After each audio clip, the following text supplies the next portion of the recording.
Auction time. This is the 7N series auction, 7N01. It is a root beer chert blade I made on video. Yep. Completely on video. And it is a little over 6.5 inches long. Yeah, just a little bit. So I'll give you a good look at it up close. It's still really thick by comparison, or in comparison to some of my other stuff. But I did that on purpose because it was starting to get difficult to nap toward the center of this nodule. Okay? Like my usual modern knife blades, this edge here is a little bit thinner and sharper than the back edge. Okay? But it is sharpened. It is also is ground from here all the way around down to the tip right there. It's ground down, not a lot, but it's enough to remove that sharpness. The width of the tang is 1 7/8 right there, and down here it's about 1 5/8. Yeah. But you can whittle this down, with pressure flaking. You can make it thinner if you wanted to. It might be a little too wide, but I just left it there. Yeah. Okay. It's pretty heavy.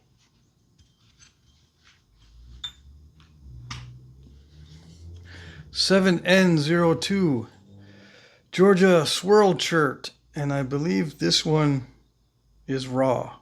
Yeah. I did not do this one on video. This one was off camera. Okay.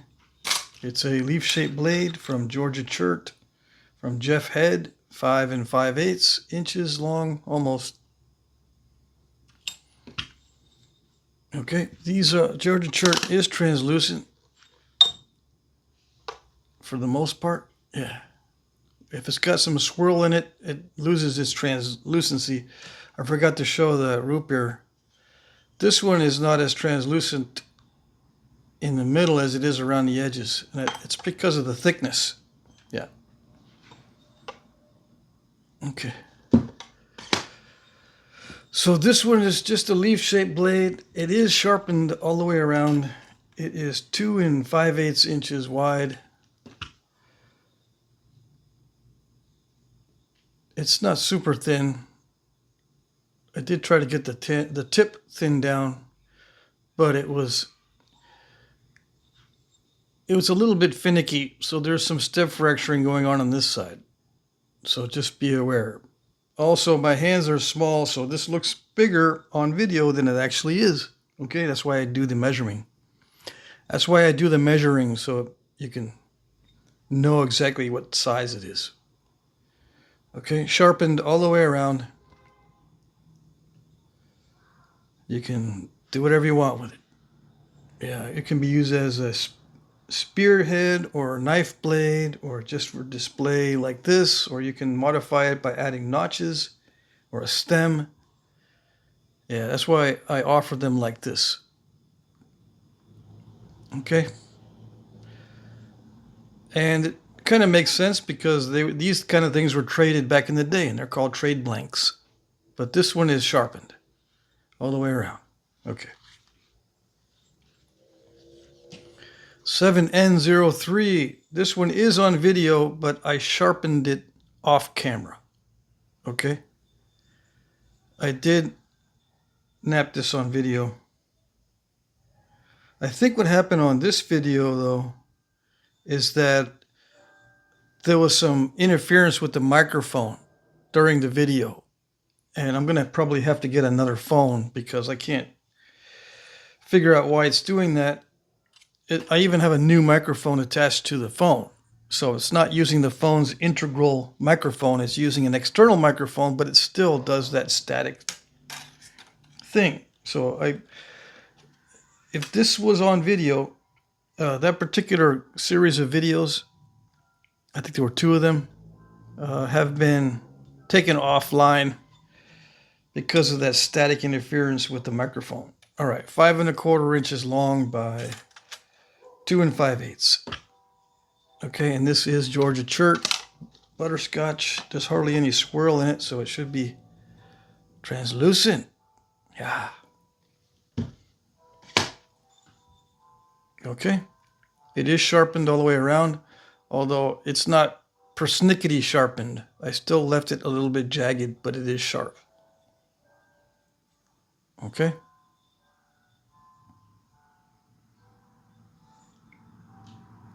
Yeah, if I want to do it persnickety style, I take a finer pressure flaker and really get this nice and consistent and very straight and not lumpy or jaggedy or serrated looking. But this one is done with a larger pressure flaker. Yeah. Okay. A little bit of step fracture right there. All right.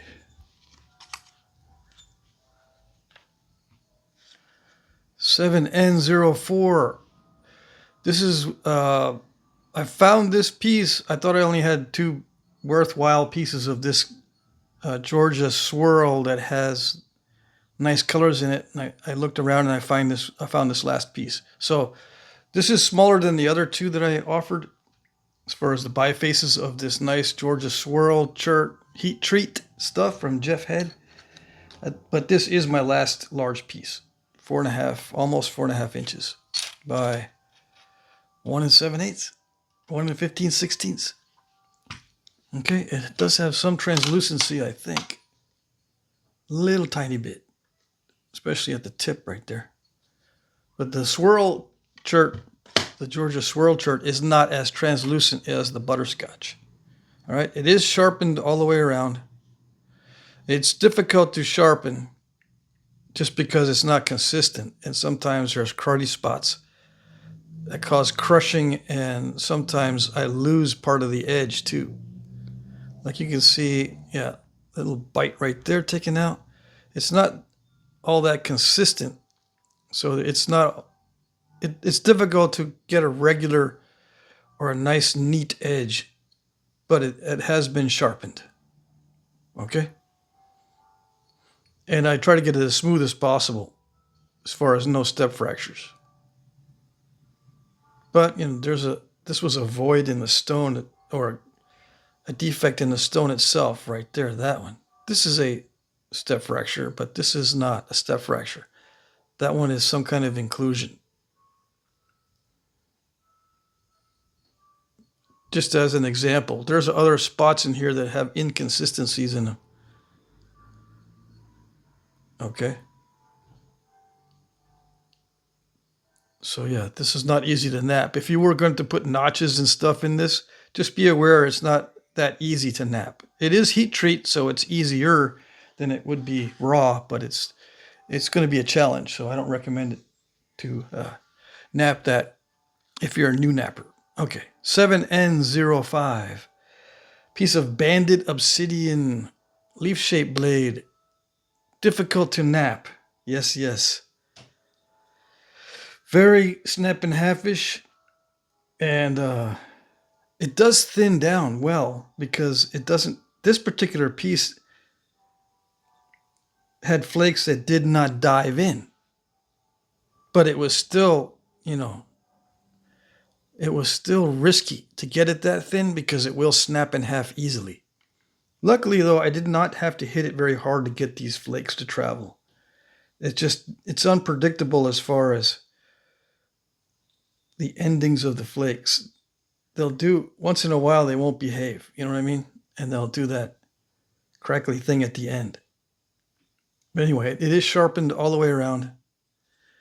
This one is a little under 4 1/2 by 2 inches. Let's see what it is, if it's translucent a little bit or not. No, it's an opaque banded, and you can barely see the bands in it. It's like a dacite, but it's a buttery, but it's also a very crackly, snap and half-ish that's difficult to sharpen. Okay?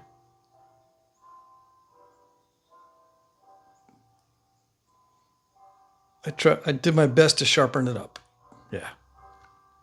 Without leaving a bunch of little crackyiola white looking powdery areas on the edge.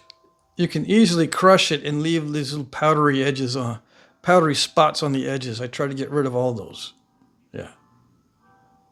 Okay.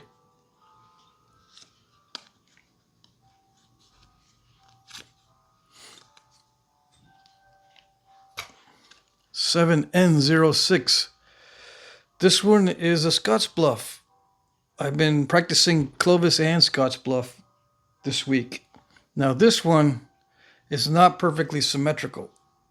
All right. If you notice, the tip is not perfectly aligned with the longitudinal axis. It's a little bit to that side.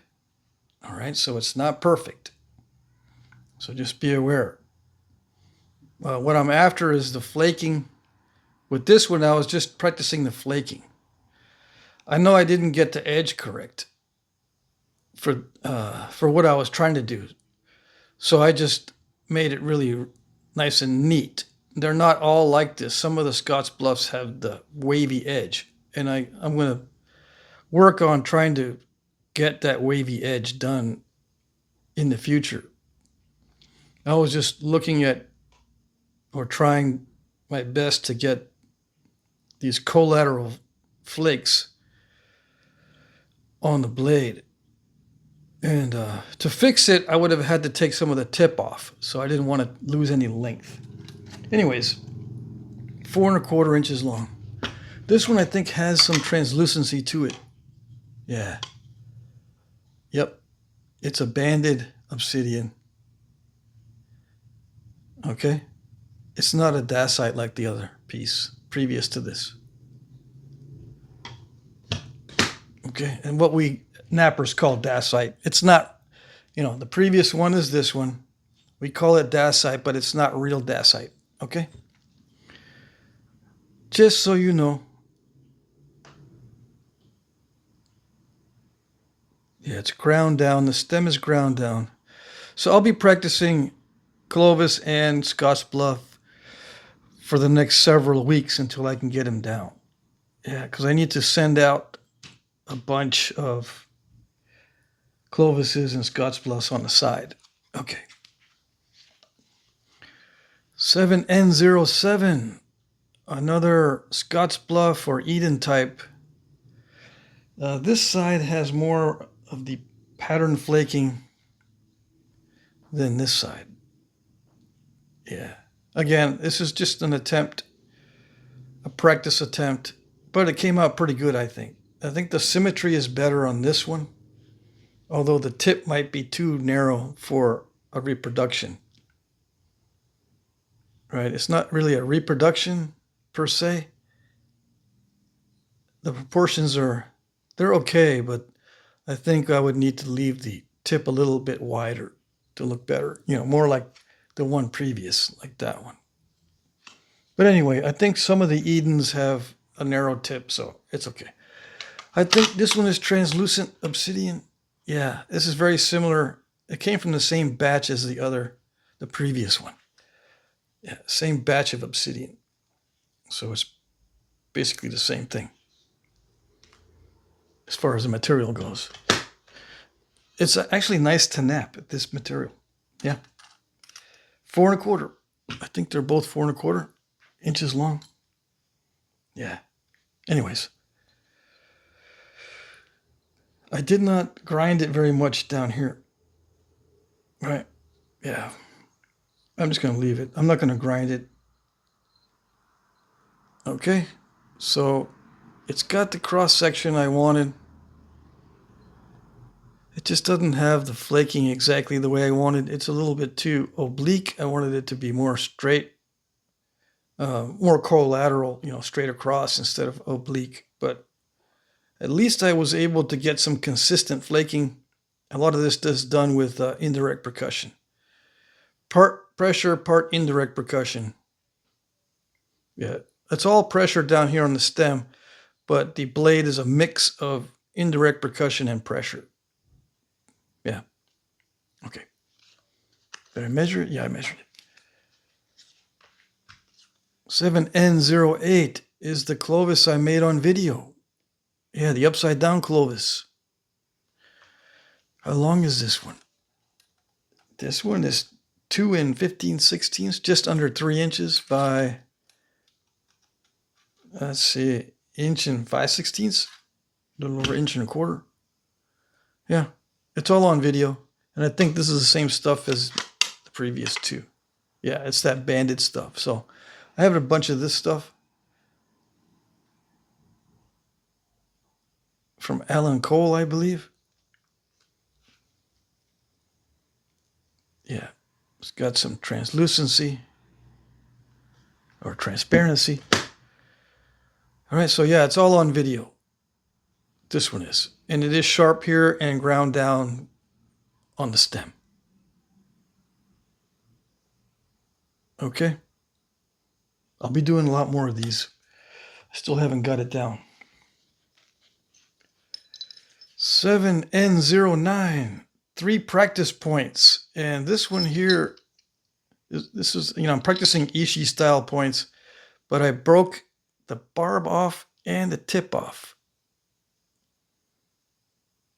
This is a larger version of an Ishii point. I start large and then I work my way down to a smaller size.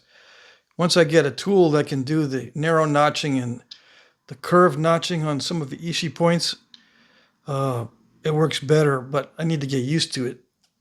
I'm still working on a set of tools that I can use for obsidian to do that narrow entry stuff. Okay, but I'm offering this as a practice point because I did break it. Yeah. No, there's no Brokes and Bifaces box in this auction, so. Okay, this one is almost 2 3/4 long. This one is a practice Scotch Bluff type. The edge work is different from the other ones in that it's kind of wonky. I just left it wonky. It's not the type of serpentine edge that I want. I'm trying to get used to doing it. So it's a practice point. Yeah. I think I know how they did the serpentine edge. But I just did this one quickly. Okay, I'm having trouble with the focus here. Yeah, this one is a little over 3.5 inches long. Transparent in some areas. Let's see. Is it the same kind of stuff? Yeah. Let's see. Is it banded? This one's not banded though. Yeah, this obsidian is not banded. How about this one? This one does have some bands in it. Yeah. And this last one is Georgia Chert translucent butterscotch with a little bit of concrete in it. And it's got that little bite ticking out there. So that's, I call that broken when it's got a little bite ticking out. This one is a little over 3.5. It's like an agate basin, I guess. It is sharp up here, but it's dull down here. You can tell where it starts to get dull. Okay? It's dull down here too. It's kind of agate basin-ish. I think the agate basins have a flat base. Yeah. So these 3 are offered together under the same item number. Okay, 7N09. Okay. Alrighty, next, and a little bit of unusual inclusion in the auction. I got some t-shirts. All right, so let's see. This one is a, okay, I need to get the medium first. Let me see.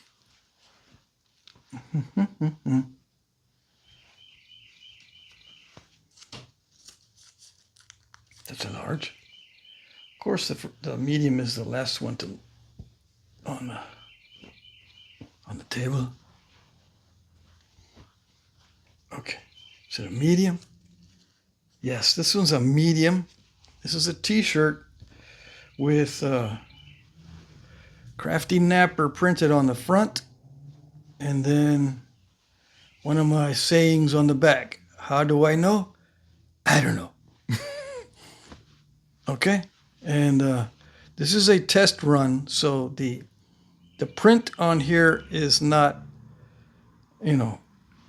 perfect. This was a demonstration run. So this one, 7N10. This one is a medium T-shirt. Okay, with crafty napper on the front and one of my sayings on the back. How do I know? I don't know. Okay, it's kind of an unusual inclusion in the auction, but I like it. Right, so I'm going to fold it up neat and send it off. Okay, all right, that's 7N10. All right, 7N11, 7N12 are two T-shirts, identical, and they are large. Okay, large. They say crafty napper on the front, kind of where the pocket would normally be, right, on that side. And then on the back, what do we got? How do I know? I don't know. And these are test run T-shirts. Okay, so they're not perfect. You know what I mean? All right, just so you're aware, just so you know. Okay? All right, and I'll fold these up neat and make sure that they're well packaged. Okay.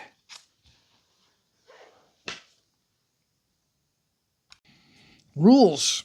Okay, these are just a short version of the rules. I'm using these little note cards. Okay. There will be an auction here every Monday. I will post the auction video at 4 p.m. Eastern Time. Okay, I'll try to get it posted at 4 p.m. Sometimes I might be late. And it will end at 9 p.m. Eastern Time. Every time. That I won't be late on. Okay. You bid in the comments section. If you're not able to post a comment, you will not be able to participate in the auction. You bid under one or more of my pre-populated comments. Please include the item number if you're not sure you placed your bid in the correct place. Okay, kind of self-explanatory. Try not to bid at the last minute. I'm using YouTube's time tracker and it's not always accurate. Okay, just fair warning.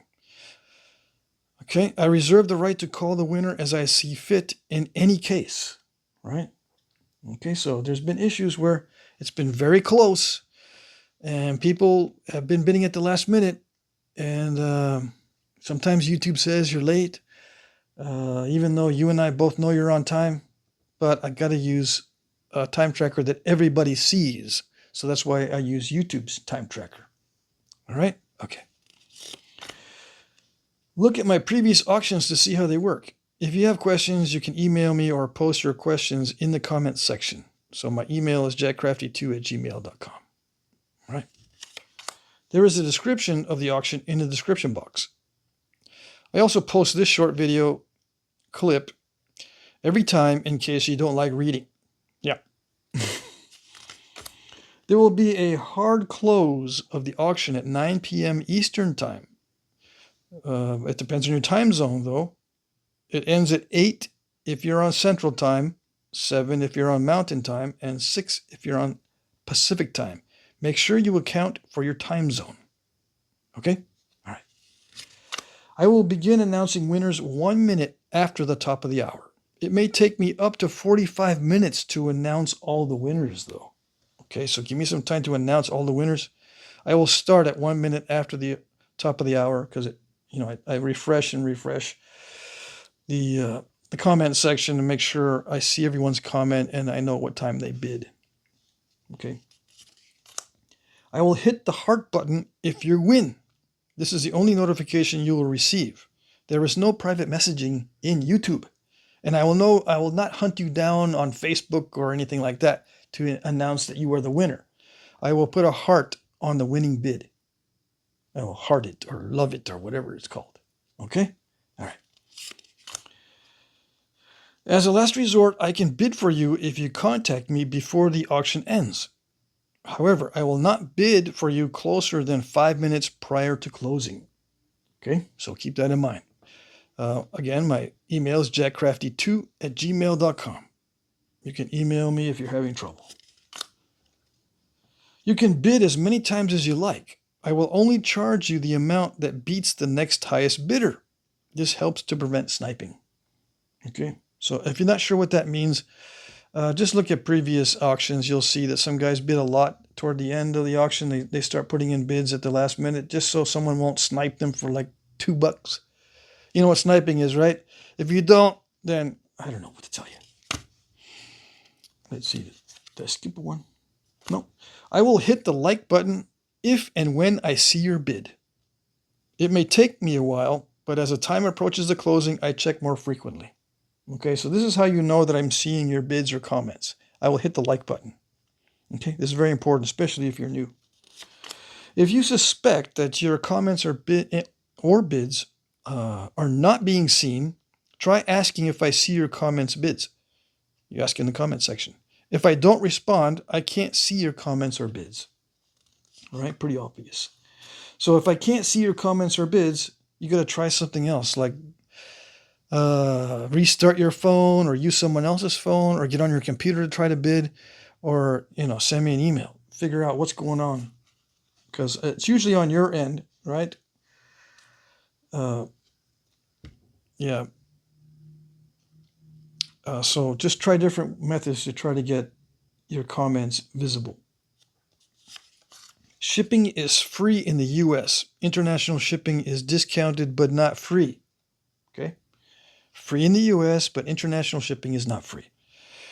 It's $10 extra for a light package, 1 pound or less, and $20 extra if it's heavier than that. Okay? So your international shipping is discounted, but it's not free. Shipping is free in the US. I ship all items through the U.S. Post Office. I will always provide tracking numbers. I will issue refunds if requested. Oh, yes. If you are the winner and you're new, you'll need to email me your name, your address, and preferred method of payment. Or you can ask me what I prefer. I usually prefer PayPal, but I have different payment methods that I use. I accept Venmo, Cash App, PayPal.me, Zelle. Okay, just we'll arrange this in the emails. Okay. Okay, that's it for the cheat notes. Good luck, everybody.